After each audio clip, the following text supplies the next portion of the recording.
이번 시간에는 스마트 정보교육에 대한 이야기를 나눠보려고 합니다. 정보교육, 선생님께서는 어떻게 하고 계십니까? 타자 연습 시간으로 활용하십니까? 자유시간으로 제공하십니까? 교과 진도를 나가는 데 사용하십니까? 상벌로 활용하고 계십니까? 정보교육 어떻게 하고 계십니까? 서울특별시 교육청에서는 정보교육 지도자료를 만들어서 각급 학교에 배포하고 있습니다. 정보교육 지도자료는 CD 형태로 만들어져서요. 컴퓨터실에 있는 컴퓨터에 프로그램을 깔고 학생과 선생님이 함께 보고 클릭하고 따라하면서 공부할 수 있습니다. 그리고 올해에는 스마트 정보교육 교재를 교육과기술부에서 만들어서 각급 학교에 배포하였습니다. 스마트 정보교육 교재와 그리고 또 정보교육 지도자료 CD의 내용들이 다 좋은 내용들을 담고 있지만 약간 부족한 점이 있는 것은 사실입니다. 2011년 6월 29일 스마트 교육 추진 전략이 발표되었습니다. 이제 스마트 교육을 하게 될 텐데 우리는 그동안 2015년이 올 때까지 무엇을 준비하고 있어야 할까요? 어떤 준비가 필요할까요? 우리 9일초등학교에서는 창의적 체험활동 시간을 활용해서 스마트 정보교육을 하고 있습니다.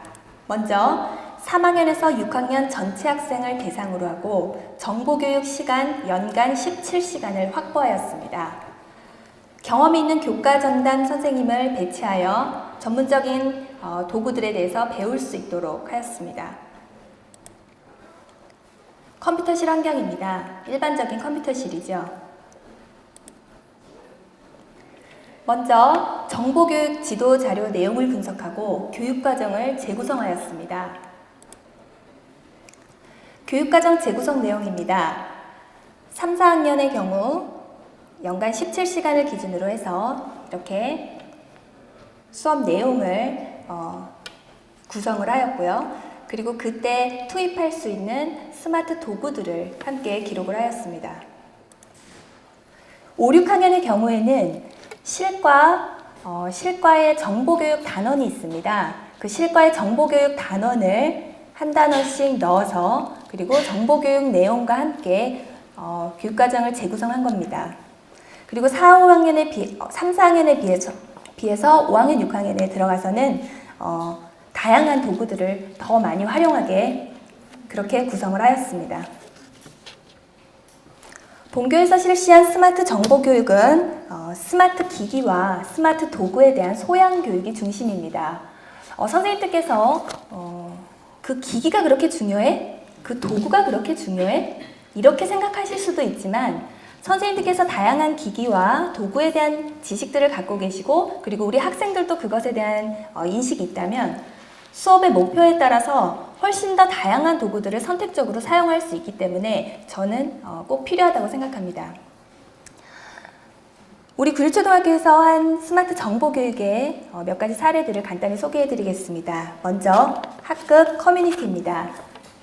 많은 선생님들께서 이미 사용하고 계시겠지만 우리 학교에서도 학급 커뮤니티를 사용했습니다. 3, 4학년은 학급 홈페이지를 중심으로 하였고요. 그리고 보시는 것처럼 5학년, 6학년은 네이버, 카페에서 커뮤니티를 운영하도록 하였습니다. 이 네이버 카페는 그냥 이 자체로도 의미가 있지만 SNS를 경험하기 그 전 단계로서도 아주 유용하게 활용할 수가 있었습니다. 다음은 SNS입니다.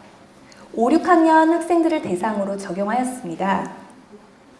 여러 가지 SNS 서비스들이 있는데요. 간단한 보호자 인증 절차를 거쳐서 초등학생들도 정식으로 가입할 수 있는 SNS인 네이버 미투데이를 사용하였습니다.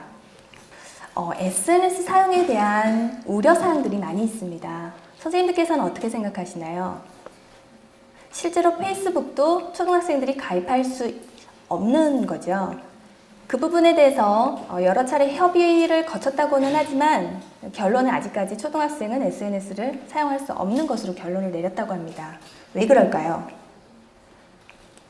SNS에는 다양한 사람들과 다양한 정보들이 무분별하게 제공되어 있기 때문에 학생들에게 올바른 사용 방법에 대해서 안내하지 않고 제공했을 때는 큰 문제가 발생할 수 있기 때문이죠. 그래서 SNS를 적용할 때는 반드시 사전교육이 필요하고요. 그리고 함께 규칙을 만들어서 그 규칙들을 지키면서 운영할 수 있도록 지도해 주셔야 합니다. 그리고 학생들에게 SNS 활용 의도에 대해서 충분히 설명을 드리고 가정에서 학부모 인증을 받아올 때에도 부모님께도 설명을 하고 인증을 받을 수 있도록 안내해 주셔야 합니다. 제가 SNS를 활용해 보니까 몇몇 학부모님께서는 아주 완고하게 반대 의사를 표시하는 경우도 있었습니다. 스마트폰도 적절하지 않다. 그리고 SNS도 적절하지 않다. 그런 경우들도 있었습니다. 그럴 경우에 학생 그리고 학부모님의 선택권을 존중해 줘야 한다고 생각합니다. 그래서 그러한 학생의 경우에는 똑같은 활동을 SNS에서 하는 것이 아니라 네이버 카페 그리고 홈페이지를 통해서 활동할 수 있도록 대체 수단을 마련해 주었습니다. 스마트폰의 올바른 사용에 대한 예를 사진과 함께 올리도록 하는 활동을 하였습니다. 두 번째는 에버노트입니다. 정보교육 시간에 활용할 수 있는 그런 여러 가지 도구들이 있는데 이 에버노트는 굉장히 손쉽게 가입할 수 있고 그리고 4학년 학생 정도서부터는 활용할 수 있을 만큼 굉장히 쉽게 구성되어 있습니다. 지금 보시는 화면은 에버노트를 사용하는 방법에 대해서 짧은 시간 안에 선생님이 모두 설명하기는 어렵습니다. 그래서 네이버나 여러 가지 인터넷 검색을 통해서 에버노트를 활용할 수 있는 방법들을 찾아서 올려보라고 그렇게 학생들에게 미션을 제시해 준 것입니다. 그리고 대부분의 이런 정보 도구에 대한 교육은 2시간이나 3시간 정도로 구성을 하였는데요. 1시간은 기본적인 기능에 대해서 소개하고 따라해 보는 것, 그리고 나머지 1시간은 어떤 적용해 볼 수 있도록 그렇게 구성을 하였습니다. 사실 그렇게 깊이 있게 공부하기는 시간이 좀 짧다고 볼 수 있겠습니다. 다음은 지도 어플리케이션입니다. 우리 학교 주변인데요. 다음 로드뷰는 실제로 지도 안에서 사진을 볼 수 있기 때문에 학생들이 굉장히 좋아합니다. 현장 체험학습을 가기 전에 그 지역에 대한 로드뷰를 먼저 확인을 해보고 혹은 갔다 오고 나서 현장 체험학습 보고서를 쓸 때에도 이 로드뷰를 통해서 그 지역에 대한 정보를 이렇게 활용할 수가 있는 거죠.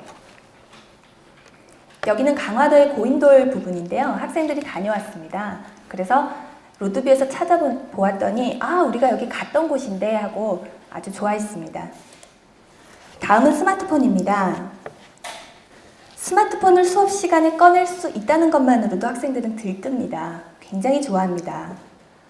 스마트폰의 다양한 기능에 대해서 알아보고 QR코드를 만들어서 활용해 보았습니다.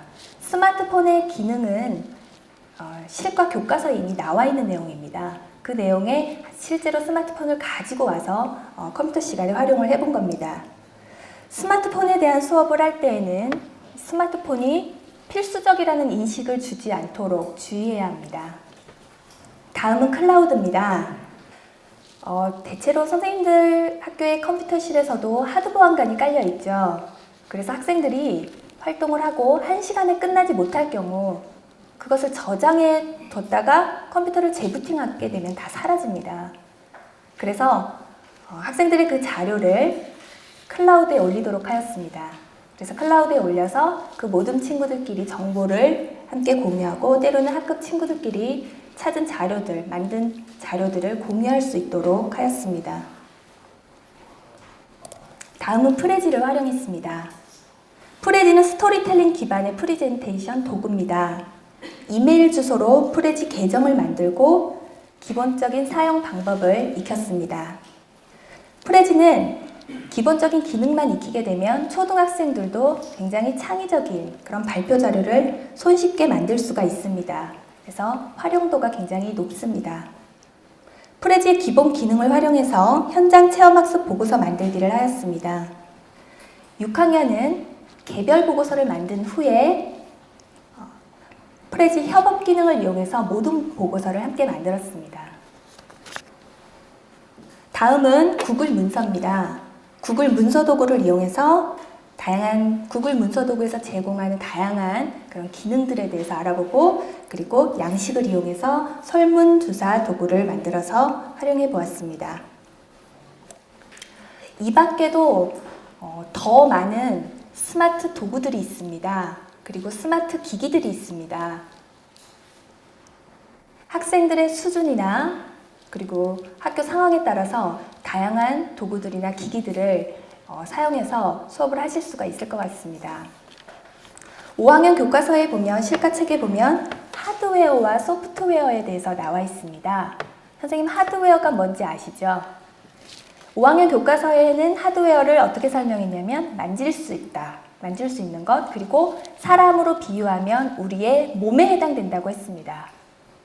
그리고 소프트웨어는 만질 수는 없지만 작동을 하는데 꼭 필요한 것, 사람으로 비유하자면 마음 혹은 영혼으로 이야기를 했습니다.